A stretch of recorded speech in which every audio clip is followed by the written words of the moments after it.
I will. Is it full screen now? Yeah, yes. Yes. Thanks. Yes. Okay. So thank you everybody for joining in for today's talk on screening tests in the coagulation lab. I'm Dr. Jasmine Ahluwalia from the Department of Hematology, PGI Chandigarh. I have to thank Dr. Anita Bojes and Dr. Sumit Gujral for this opportunity to be sharing what I learned in the coagulation lab on this very, very basic topic on screening tests. So we'll go over today's talk in trying to recapitulate the coagulation cascade and then try to fit it onto our test which we are going to use. We'll talk a little bit about the sample requirements. We'll discuss the tests included in the coagulation screen and the utility and the drawbacks. We'll talk about mixing studies for coagulation factor deficiencies and inhibitors.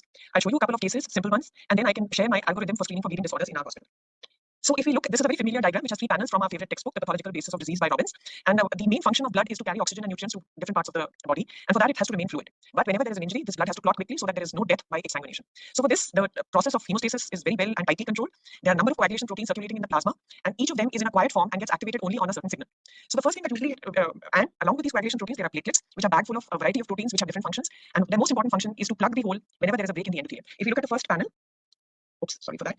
Have I lost my screen? No, here I am. So if there's a break in the endothelium, the subendothelial collagen gets exposed, the dark red fibers, and the platelets which are in circulation have a receptor by which they can recognize this collagen. So they will come and bind to this site of injury. And once this happens, collagen acts as an agonist for the platelet and causes its activation so that it can expose a surface full of phospholipids which can bind to coagulation factors which are circulating in the plasma and fix them to this point of injury. Another thing that happens at this time is the injured endothelium at the site exposes tissue factor. And this tissue factor is important because it sets off a series of enzyme activations which eventually lead to the conversion of soluble fibrinogen in the plasma to insoluble fibrin, which cements this platelet plug and prevents the blood from going out. Now the platelets perform a very important function in hemostasis, and if you look at the panel on the left, we can see that there are 3 orange colored platelets and they are very close to the endothelium and the subendothelial collagen. In between the platelets and the subendothelial collagen, there is the 1 milligram factor. This 1 milligram factor plays a very important role because it carries factor 8 in the circulation to the site of injury, and on the other side, it can bind to platelets. So as soon as there is an injury and subendothelial collagen is exposed, the 1 milligram factor which is circulating in the plasma binds to collagen, and on one side and on the other side it binds to platelets. When this happens, again there is a signal to the platelet to get activated, and the platelet receptor for fibrinogen on the surface, the GP2BR receptor here, now goes into an active configuration with which it can bind to fibrinogen. So 2 platelets can get linked up by a molecule of fibrinogen. So at the site of injury, Yes, at the site of injury, therefore, the platelets will now be bound to each other by fibrinogen. But this is a loose clot and it can get dislodged. So at this time, the tissue factor has to initiate all the coagulation factors to get into action and convert fibrinogen into fibrin, which acts like a cement and will plug this opening properly so that there is no further bleeding. So if we understand that, now let's quickly see what the coagulation factors are supposed to do. So don't pay attention to what is shown here as intrinsic and extrinsic. Just remember that when we start, there is tissue factor exposure at the surface of the endothelium or the monocyte, and this tissue factor binds to factor 7. Which is present in the plasma on the surface of the tissue factor bearing cell in the presence of calcium and phospholipid. This pin-like structure is phospholipid. When this happens, this complex can then act on circulating factor 10A, which is now going to settle on the platelet and activate it to its active form called, will convert factor 10 to its active form called 10A. 10A then has to eventually act on prothrombin and cleave it to thrombin. So for this, it needs to improve its activity, which is done by the cofactor 5A. And again, calcium and phospholipid are required in this reaction. So that is the next bit, which leads to the formation of a prothrombinase on the surface of the activated platelet. And this prothrombinase will convert prothrombin into thrombin to reach the final stage, which is conversion of fibrinogen, which is soluble into its insoluble form called fibrin. Fibrin monomers will line up with each other, form dimers. Dimers will then cross-link and form fibrin polymer. This activity is brought about by factor 13 enzyme, and this enables the fibrin polymers to form a very strong clot. Now, what the other thing that the tissue factor factor 7A complex does is it acts on another serine protease, factor 9, which is present in the plasma, and activates factor 9 to 9A. Now, 9A can also act on factor 10, but for this, it needs factor 8 as a cofactor. So we know that this factor 8 is very important for hemophilia. It's deficient there. So if factor 8A is present in large amounts or in good amounts, then this 9A gets activated, can act on 10 with much faster speed than it would if factor 8A was absent. And again, this reaction needs calcium and phospholipid. So all this is happening on the surface of a platelet, activated platelet, and the eventual action is to convert fibrinogen into fibrin. Once thrombin is formed, it does a number of other activities. It activates more factor 8 to its active form. It activates more factor 5. It activates factor 13 so that it can cross-link the fibrinogen. It activates factor 11. Now, factor 11 is a contact factor, and this factor 11 is present in circulation. This acts on factor 9 and further converts it into 9A. So this becomes like an amplification reaction. What initially starts as a small amount of thrombin generated in this step actually gets amplified into a huge amount of thrombin so that the conversion of fibrinogen to fibrin is very fast. Sorry, I think I moved a step. Yeah. So now that we've got this, if we have to do this in a test tube, and the whole aim of the screening test is to find a deficiency or a lack of function in a particular coagulation protein to fix the cause of bleeding. So for this, there is an artificial separation that we have made to this pathway. We call it extrinsic pathway when it is tissue factor mediated. That is on the right side, and the activity of this pathway we can measure by the prothrombin time, and the activity of the factor 11, 9, 8 axis, that is called the intrinsic pathway, and this is can be measured by the APTT time. But remember, the common pathway comprises of factor 2, 5, and 10. This is where both pathways will converge. So prolongation in the APTT and PT can also be caused by a problem in the common pathway. The thrombin time only looks at one part of the coagulation cascade, which is the last step or the second last step, that is conversion of fibrinogen to fibrin monomer. So it is not bothered by the presence or absence of factor 11, 9, 8, anything. It just needs fibrinogen to convert into fibrin monomer. Okay, so who would need a screening test of coagulation? This is usually asked for when there is a patient who has bleeding, or there is a family history of bleeding, or a surgical procedure is being planned on a patient, a biopsy has to be done, or somebody is being investigated for something else and incidentally there is an abnormal test. So in that case, we need to look and see if there is a coagulation factor defect, because that puts the patient at a risk for bleeding. But remember, clotting is such a complex interplay of blood vessels, platelets, and plasma proteins, so there will never be one single test which will answer all the queries pertaining to defect in coagulation. So we need to do a panel, and this includes the platelet count, which we get from the CBC. I should just say here that when we are looking at the CBC, the peripheral blood film also should be examined, because sometimes we would get evidence of promyelocytes in the peripheral blood film, which will indicate that the cause of bleeding is acute promyelocytic leukemia. Besides, of course, looking at the platelets. The other tests are prothrombin time, the activated partial thromboplastin time, the fibrinogen assay, the thrombin time, and the bleeding time, or the platelet function analyzer 100. The last two tests are somewhat optional, and many people would not do them upfront. Bleeding time is done by many people, but is not such a popular test for some reasons, which I shall just discuss. But I think the first four tests are absolutely mandatory. Skipping any of this may lead us into trouble in our workup for a bleeding disorder. Before we start, let's look at some general considerations. These tests, clotting tests, are expensive, they're very difficult to perform, and they are very finicky to pre-analytical handling. This is because we are looking at the functional activity of these coagulation enzymes, and we're not actually measuring how many grams of an enzyme are present. So if the sample is not collected properly, we can land up with wrong results. It's good to know history before you before you screen for a coagulation defect, because you need to know if this person has what kind of bleeds this person has. If you have mucocutaneous bleeds, then you're likely to be looking at a platelet function disorder. If you're looking at knee bleed, arthromatosis or deep muscle bleeds, then you're probably looking at a coagulation disorder. But the boundary is not hard and fast, because intracranial bleeds can occur both with platelet as well as coagulation factor defects. The clotting factors are virtually all of them are synthesized in the liver except for factor VIII. So if there is liver disease, the synthesis of these clotting factors would be decreased, and hence our screening test may be prolonged, and we may make a wrong diagnosis of a factor deficiency if we're not careful. Vice versa, in DIC, the clotting factors are consumed. So the low levels of clotting factor which prolong the screening times would be due to consumption in this case. So the history is very important. Is there a liver disease? Is there anything that would have led to a DIC? Any recent transfusions with blood products, especially fresh frozen plasma or factor replacement, because this would affect the baseline factor levels of that patient whom we are investigating and may not give us a true picture. In such situations, what I've learned over the years is to always ask if there's another family member who has the same illness and test this person if possible and if he's available, because that would give us a neater, cleaner picture without any interference by blood products. The sample we use is a freshly drawn 3.2% sodium citrate sample for coagulation test. Samples stored in the fridge overnight are not good for looking for factor VIII deficiency and for factor VII deficiency. Factor VII gets activated in the cold, so it's better to draw a fresh sample and check it immediately. It's important to note either manually or through your coagulation analyzers that there are no clots in the sample before it's transferred, before it's tested on the machine, because during the process of clotting, some factors may get consumed. In our lab, we take the help of a pathologist to screen for what kind of test we are going to plan in a particular patient if we are working up for a bleeding disorder, and what kind of samples we are going to ask for, and when will we time the samples. All that we try to interfere instead of just accepting a request, because that tends to give us the best results, and we can do reflex testing much easier. I also find it very helpful to maintain a register of all the old patients that I have seen, because many times our patients lose their records, and then to work up a patient from scratch is not easy and time consuming, and often you don't have enough sample. So just looking at entering the register tells us, oh, this is an old patient of factor VIII deficiency, so maybe there's an inhibitor this time. So which samples do we need for coagulation testing? We would need an EDTA sample for the CPC, and we would need the blue cap bacteremia for the citrated or the citrated bacteremia for the coagulation test. We would need a venous blood sample, 3.2% sodium citrate in the ratio 9 parts blood to 1 part. This is sacrosanct, because improperly collected samples would show either clotting or would show prolonged clotting times. And this should be collected before collecting other samples that need anticoagulants, and we need to make modifications for hematocrit. So it's easy to understand, because we are going to use the platelet poor plasma for our routine coagulation test, and that amount of plasma we will put a fixed amount of sodium citrate so that we remove the calcium which prevents the blood from clotting while it is in the tube. The more the hematocrit, the less will be the plasma, so the less amount of citrate it requires. If we are not careful about this and we add too much citrate to too small a volume of plasma, we are likely to see prolongation of clotting times. Okay, so there's no issue usually related to lower hematocrit for most of the screening tests, except some. And we must avoid samples kept in the refrigerator. Samples must be mixed by gentle immersion, and platelet poor plasma should be separated by centrifugation at 2000 G for 15 minutes. If we have to transport the samples over long distance, then we need to separate the plasma and freeze them, and this sample should not be allowed to thaw en route. So coming to the first test, which is the bleeding time, this is done by the IV method. This is the only in vivo test we have currently amongst our screening tests. It is a test of primary hemostasis, so it looks at the integrity of the vessel wall and the platelets. A BP cuff is inflated at 40 millimeters of mercury just above the elbow, and two cuts are made using a blade at a fixed distance and of a fixed depth, and the stopwatch is started. The edges of the bleeding incision points are then marked at regular intervals by very gently with a filter paper, and when it stops, then we count the number of drops and the interval between them, and that is the bleeding time. It's normally between 1 and 5 minutes, but it can be prolonged in platelet function defects, in severe one disease, and in patients who are taking drugs like aspirin. Why we are not so very fond of this test and it's not very popular is it's difficult to standardize. It's not very sensitive to the mild bleeding disorders. It may leave a scar. It's very difficult to do in a struggling child, and it often used to be used for assessing bleeding before surgery, for which it is absolutely not the best test. However, in a resource poor situation like us, country like ours, where we don't have other sophisticated tests, a well-done bleeding time can give information about a platelet function disorder. So the whole question here now is, bleeding time is prolonged in which of the following conditions? Hemophilia A, hemophilia B, hypocalcemia, or in Glanzmann thrombostomia? Participants can answer in the chat box. Dr. Geeta, just let me know when I will be through. I can then give you.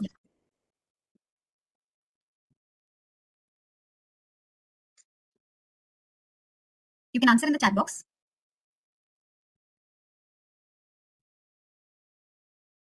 Most of them saying GT, Glanzmann's thrombostomia. Happy to see that everybody's got it right. Yes, Very yes. correct. So hemophilia A and B are not associated with primary bleeding defects in primary hemostasis, so they will not really cause a very prolonged change in the bleeding time. Hypocalcemia, do we need calcium for clotting? It doesn't cause a prolongation, so it is Glanzmann's thrombostomia. And if we go back to that diagram which I showed in the beginning, yes. So we can see that the defect in Glanzmann's thrombostomia is the absence of the GP2B3A receptor. Either it's defective or it's decreased in number, and so the platelets cannot bind to fibrinogen, and hence the bleeding is prolonged.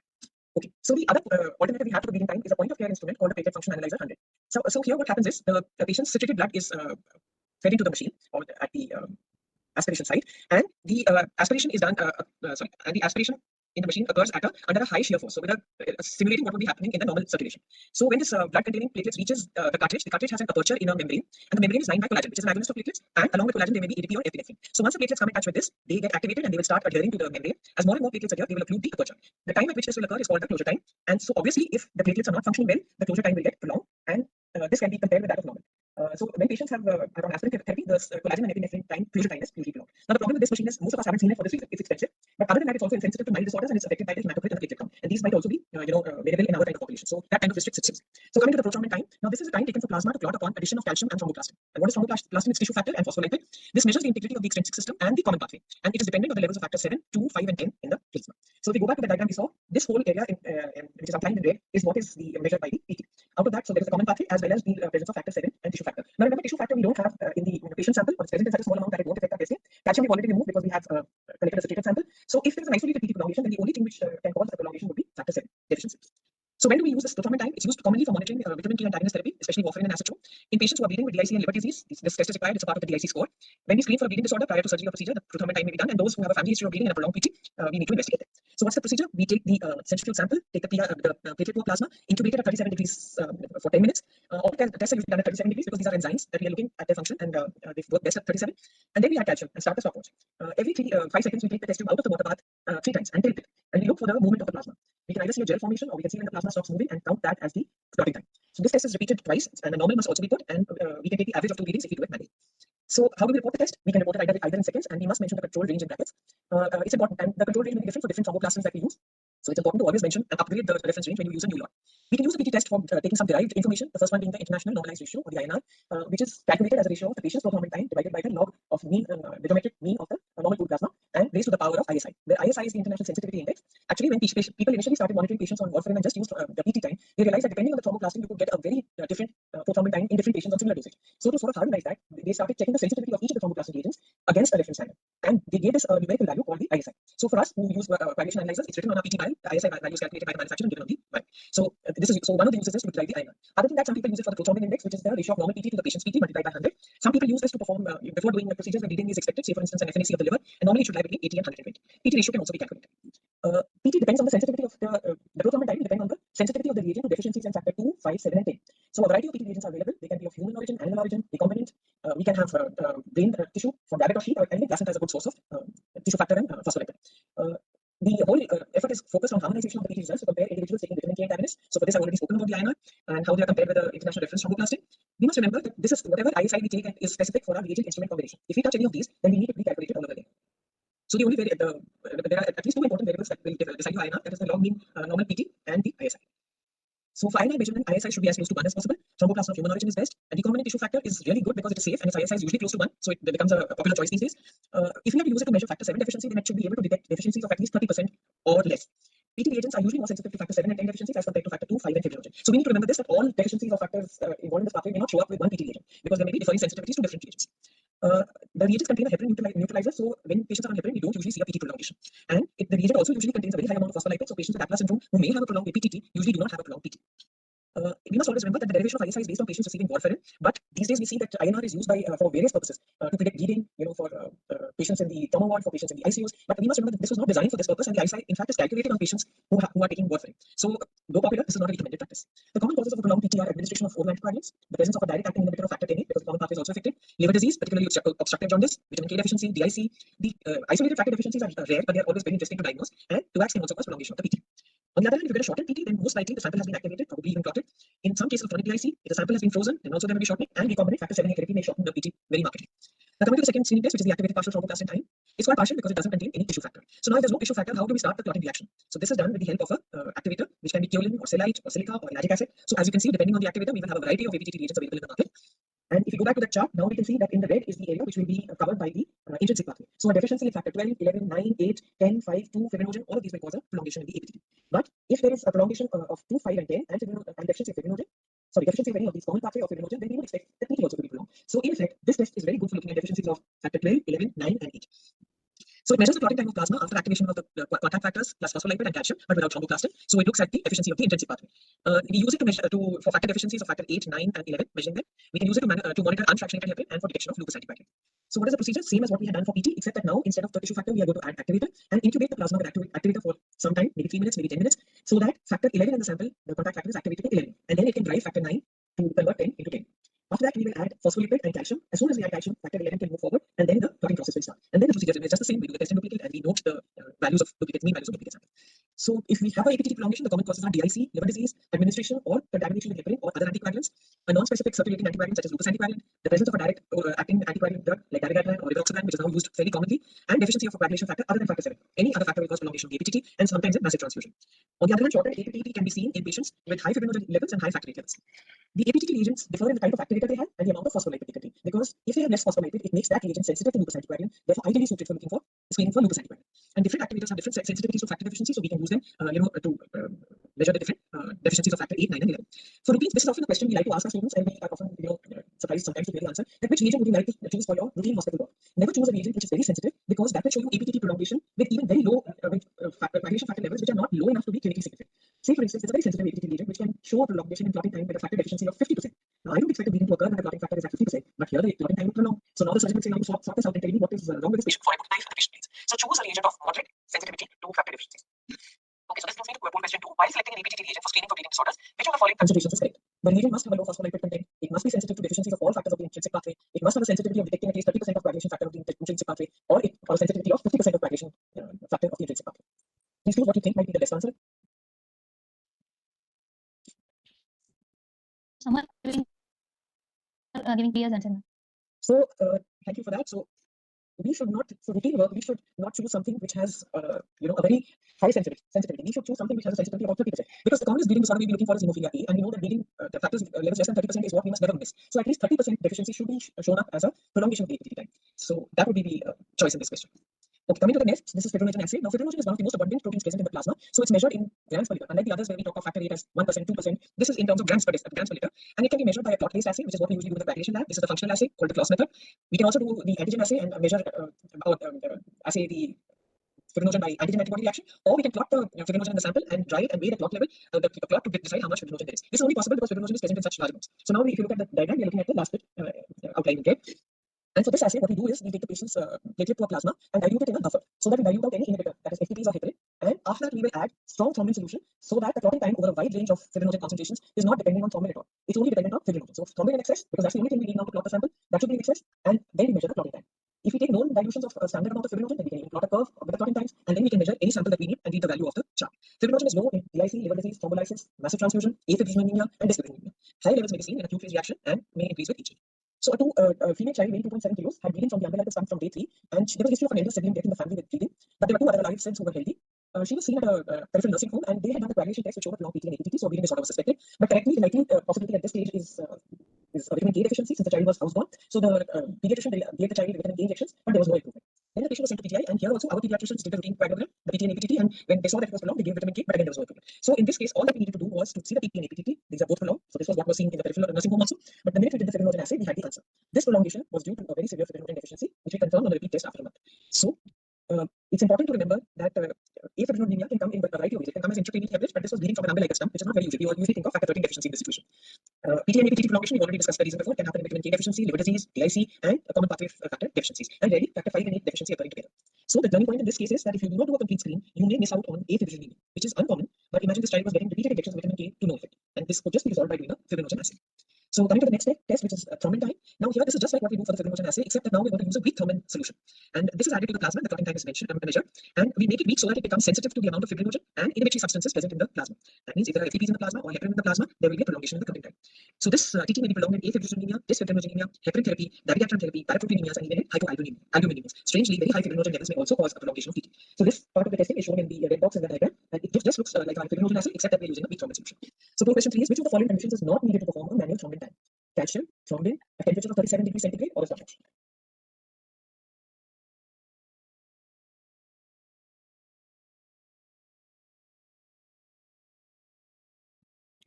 So majority are, I think, option 1. Absolutely right. You saw the slide carefully. So remember, when we are looking at thrombin, we're just not bothered about anything else above the coagulation, above this step. Thrombin by itself is so powerful that it will convert fibrinogen into fibrin, whether in circulation or fixed to a phospholipid surface. It just doesn't matter. So we don't need calcium at all for this reaction. Absolutely right. Coming to the next question now, we have a 5-year-old male who had bluish patches on the arms and legs, noticed on minor trauma. There were joint swellings in the right knee since 2 years of age. And on investigation, we can see that his APTT is strong, whereas the other tests are within normal limits. Which of these following deficiencies is a possibility in this case? Factor 7 deficiency, fibrinogen deficiency, 8 deficiency, or 13 deficiency?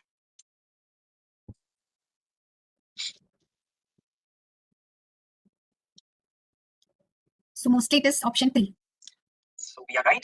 It isn't factor 7 deficiency because we should have got a PT prolongation. Fibrinogen deficiency should have given us a prolongation of both PT and APTT. And factor 13 deficiency doesn't cause a prolongation of PT or APTT at all. So we'll discuss that a little later. So right, it is a factor 8 deficiency. Okay. So when this happens, what is the next thing that we have to do? We have to answer a question. Does this patient have a prolongation because of a deficiency of a clotting factor? Or is there an inhibitor in this patient's plasma which is causing a prolongation of the clotting time? Now remember how the inhibitor acts is either it blocks the calcium and doesn't let the clotting test complete, or there is an antibody which binds to a specific coagulation factor and doesn't allow it to perform its function. So we have to take this decision, and based on this, the treatment will change. So for that, we do a test called the mixing test. We will see which test is prolonged, is the PT, APTT, or PT prolonged, and we repeat the test with a 1:1 mixture of normal plasma. So look at the example on the right hand side. The patient plasma has a prolonged APTT 75 seconds, and the normal pool plasma has an APTT which is 25 seconds. So we will mix one part of both of them and repeat the APTT test and the reagent and repeat the test all over again. So what can happen? We might get an APTT of the mixture which is 30 seconds. This we call correction, and whenever this happens, this is because of a factor deficiency. So if there is a deficiency of factor 8, 9, or 11, or a deficiency of factor 2, 5, or 10, we would get an APTT prolongation. But 2, 5, and 10 would also cause prolongation of the PT. So if this patient had an isolated APTT prolongation, we are now going to think of a deficiency of factor 8, 9, or 11. If you had the isolated PT prolongation, then we would do a mixing study of PT and look for the clotting time. On the other hand, if there is no correction, that means the clotting time still remains prolonged, then this is the called no correction, or this is an inhibitor. The common inhibitors that we may encounter in routine day-to-day lab work is lupus anticoagulant, heparin, either in inpatients coming from ICU or somebody on therapy, factor 8 inhibitor, maybe in somebody who's getting factor 8 replacement therapy, hemophilia A, or somebody who develops it as an autoantibody body later in age, or there may be some other inhibitors. Sometimes high levels of D-dimers and FTP also act like inhibitors. So I said correction. Now, how is correction reported? This is one of those gray areas in coagulation for which there is no correct answer. Different people use different modalities and to describe correction. So I can just discuss them with you. The old method of analysis was that we did the APTT of the patient, the APTT of the normal plasma, and of the mixture, and we added the APTT of the patient and the normal pool plasma. We divided this by 2, and if the APTT of the mixture was less than this number, then we said it was correct. Now the principle behind it is when you add normal pool plasma, it contains all factors in at least 100. There needs to be at least close to 100%. So if you add this normal pool plasma to a deficient plasma, you will have at least 50% of that factor present in this mixture, so that our APTT reagent would show normalization of the clotting time. So for this example, where there is 75 and 25 in the patient and normal pool plasma, the total is 100. So anything less than 50 seconds would be correct. In this first example, we saw 30 was there, so that is corrected. But if anything which is more than 50, we would say not corrected. So in the second instance, it was not corrected. If it's not corrected, then we think of an inhibitor. If it's corrected, we think of a deficiency. The other way to do it is the Rossner index. So this is the difference between the APTT of the mix minus APTT of normal pool plasma divided by the patient's plasma multiplied by 100. If this numerical value is less than 10, it indicates a factor deficiency. If it's more than 15, it indicates an inhibitor. So in the example I just showed before, if the value is 30, then when we make this calculation, we get an RI of 6, which says it's a factor deficiency. In the second example B, the Rossner index works out to 46, so that is suggestive of an inhibitor. But something we're not lucky and it lies between 10 and 15. This is inconclusive, and in such situations, we usually ask for a fresh sample and repeat the test. Another way of saying correction is by looking at the APTT correction of the mix. If it is within 5 seconds of that of normal plasma, then we say that it is correct, and that means a factor deficiency. So in the first example, if it comes normal plasma 25, patients 30, the mixture is 30, so this is correction. Whereas in the second case, the mixture is 60, so no correction. Inhibitor. Once we know that our sample has shown correction on mixing studies, we can now think that an isolated APTT prolongation will be seen in deficiencies of factors 8, 9, and 11. But if the same can also be seen in factor 12 deficiency. So the next step to do is to decide which one of these is deficient. So we can now modify the mixing study by adding one part of the patient's plasma to one factor deficient plasma. So if you mix it with factor 8 deficient plasma and there is no correction, what it means is factor 8 deficient plasma itself does not have factor 8, and the patient sample now also does not have factor 8. So if both of them are mixed, there will be no correction. So this suggests a factor 8 deficiency. So just look at this table. In the first column, there is on adding factor deficient plasma to the patient's plasma, there is no correction, but it gets corrected with factor 9 deficient plasma because this has factor 8. It is corrected with factor 11 deficient plasma because that has factor 8. So this case has factor 8 deficiency. In the second column, you can see that there is prolongation only with the factor 9 deficient plasma, so this is factor 9 deficiency. And in the third one, there is prolongation only with factor 11, so that is factor 11 deficiency. So whenever we get this, we always must confirm it by a specific factor assay. We usually do not encourage releasing reports just based on mixed studies. So in this patient whom we had tested, the patient's plasma showed APTT of 89, normal pool plasma was 38, the mixture showed 38, so there is correction. And with factor 8 deficient plasma, we can see there is no correction, but with factor 9 deficient plasma, there is correction. So both the patient's plasma and factor 8 deficient plasma do not contain factor 8. So this is suggestive of a factor 8 deficiency, which we confirm on factor 8 assay as less than 1%. So this is the next poll question now. If in a case with an isolated APTT prolongation, in a mixing study with APTT, if this correction with factor 8 deficient, factor 9 deficient, and factor 11 deficient plasma, then the most likely possibility here is, so look at the orange column on the right side, there is correction with 8, 9, and 11 deficient plasma. So what do you think this is? Is it a factor 7 deficiency? Is it a factor 12 deficiency? Is it a factor 13 deficiency? Or is it just a platelet function effect? Correcting with everything.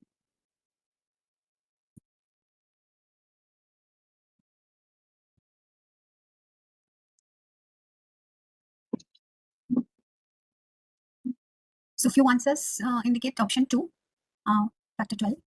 So that is the right option.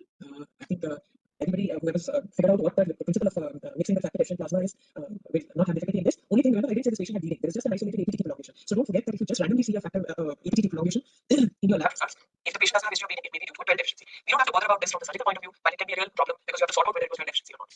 Okay. Coming to case 3, this is a 14-year-old male who's a known case of hemophilia on monthly factor transfusions. And by now he's already received about 150 fresh frozen plasmas. The last factor transfusion, which was given, was about a month and a half back. He's now coming with right arm pain and swelling since 5 to 6 days, and there's family history of similar illness in the younger brother. So of course we do screening tests and we can see that the APTT again is prolonged. So we have an isolated APTT prolongation. So what should we do next? We do a mixing study with normal pool plasma, and where it should have come to 35, it's still at 50. So this is not corrected and it's a an inhibitor. But we have done attempted a correction with factor 8 and factor 9 deficient plasma upfront, and we can see that it's not corrected with either of the deficient plasmas. So the picture doesn't get clear from here, but what we can just see is that if there is an inhibitor, it will not show us a very clean picture with the individual deficient plasmas. So what we do next is called an inhibitor screen. So after now what I was talking about was the mixing study. Now we are looking for a specific inhibitor, the antibody generated to hemophilia, factor 8 in this patient of hemophilia, for which we do an inhibitor screen. So here we take 3 test tubes, the patient's plasma in A, normal plasma in N, and a third tube where we mix one part each of both of these and put them in a water bath at 37 degrees. Now this factor 8 inhibitor takes some time to block the activity of factor 8. Hence we have to incubate this mixture for 2 hours in the water bath. And at the end of 2 hours, we make another tube called the mixed stat tube or the M0 tube here, which is an immediate mix of the A and N tubes. So in the end, we have 4 tubes which we have to analyze: the patient, the normal, the immediate mix, and the incubated mix. We do the APTT on all these mixtures and see the pattern. In a patient who has a deficiency, the APTT of course will be prolonged, but we know that on addition of normal pool plasma, whether we incubate or not, it should get corrected. So we would have normal APTT readings at the end of 2 hours and in the stat mix as well. So that pattern is suggestive of a deficiency. This is this one. Whereas if we have prolongation in the incubated mix at 2 hours and the immediate mix which we have made at the end of 2 hours, then there is a very strong inhibitor which is causing immediate inhibition. So this is called an immediate acting inhibitor. And if we see, in some cases, what we might see is that the stat mix or the N0 mix shows a normal clotting time, but the one which we have incubated for 2 hours shows a prolongation. So this is called a time-dependent inhibitor. So immediate acting inhibitors are usually heparin, LA, anti-factor 9 antibodies seen in patients with hemophilia B. But remember, very strong factor 8 inhibitors can also cause immediate inhibition. Mostly the time-dependent inhibitors are factor 8 inhibitors. So in this patient, the inhibitor screen showed this result. The stat mix showed 50 seconds, whereas the incubated mix showed 58.8 seconds. So we can see both are not corrected, and the gap between them is nearly 8 seconds. So this fits into a time-dependent inhibitor. So what would we do next? We do a test assay to find the value of how strong the inhibitor is, because treatment will depend on that. That's not part of this talk, but that's what we would be doing next. So we come to the next question, which is a 6-year-old boy who has frequent episodes of sore throat and tonsillitis. He's been taken up for annual tonsillectomy. There's no history of bleeding in this child in the past or in the family, but the screen shows a prolongation of the APTT, and on mixing we have no correction. So what do you think is the likely possibility in this case? Does he have a factor 8 deficiency, or a factor 9 deficiency, or a factor 12 deficiency? And does he have a leukocytic pattern?